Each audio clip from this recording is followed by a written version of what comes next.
Hi, my name is Melissa Ferguson, and I am a kindergarten teacher and a student at National University working on my social and emotional learning master's degree.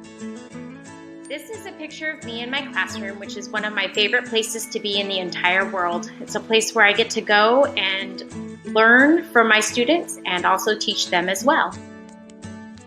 I wanted to create a presentation that discusses how emotions control our cognition.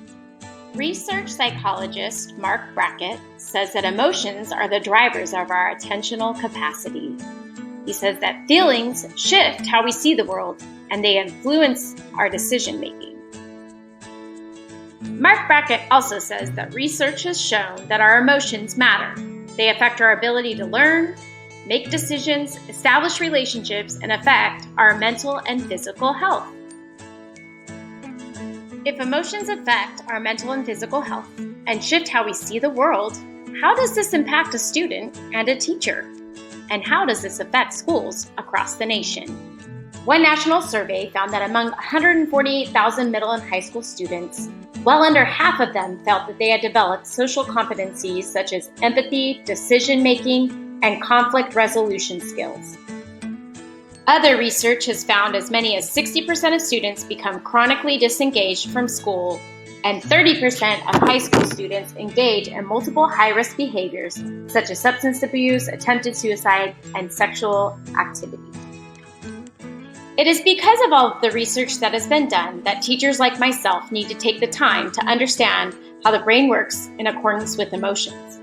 So that way, we can help our students regulate their emotions. We need to be cognizant and teach them strategies that show them how to be effective in regulating their emotions. Here are some strategies that I use that help support emotional literacy in my classroom. Because emotions dictate how we learn, it is extremely important that your student and you as a teacher identify how you are feeling. Mark Brackett says that emotions are information. So a great way to check in on the feelings of my students is by doing a feelings check. In kindergarten, we can't read yet, so I use a lot of visual pictures. Visual pictures are essential. Having students point to, circle, or draw out their feelings is a great way to figure out how they're feeling. Since empathy requires the ability to recognize emotions and other people's perspectives, identifying feelings is very important. To teach empathy to my students, I use lots of modeling of what empathy is, and we talk a lot about our feelings and we name our feelings out loud. When I have two students in conflict, I make sure that they look each other in the eye and identify how they made each other feel. This always makes them both learn how to have empathy for one another.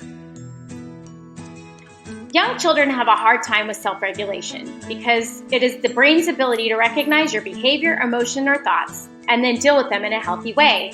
Because my students are just learning how to regulate themselves, I feel it is very important that I teach them deep breathing exercises to use when they need to regulate their emotions.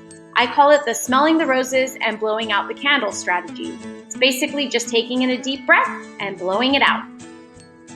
Executive function is a set of mental skills that we use to learn, and children are often just developing this as they enter my classroom.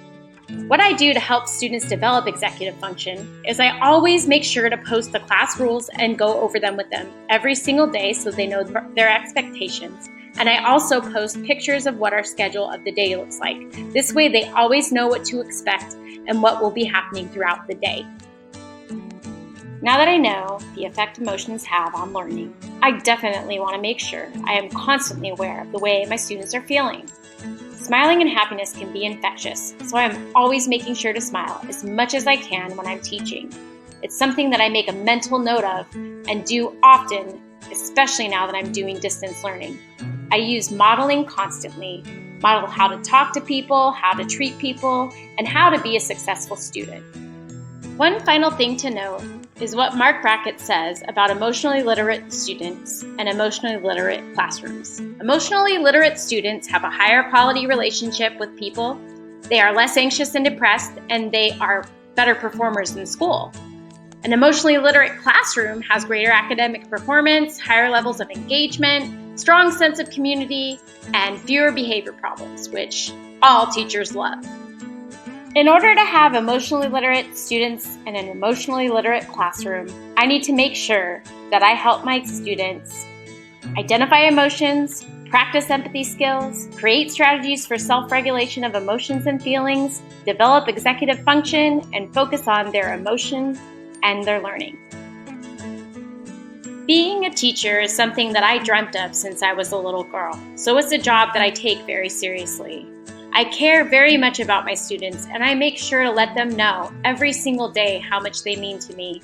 That is one of the many things I do to let my students know how important they are. Modeling, practicing all of the strategies that I've shared in this presentation are all ways that I can be a better teacher to my students and help them with their emotions.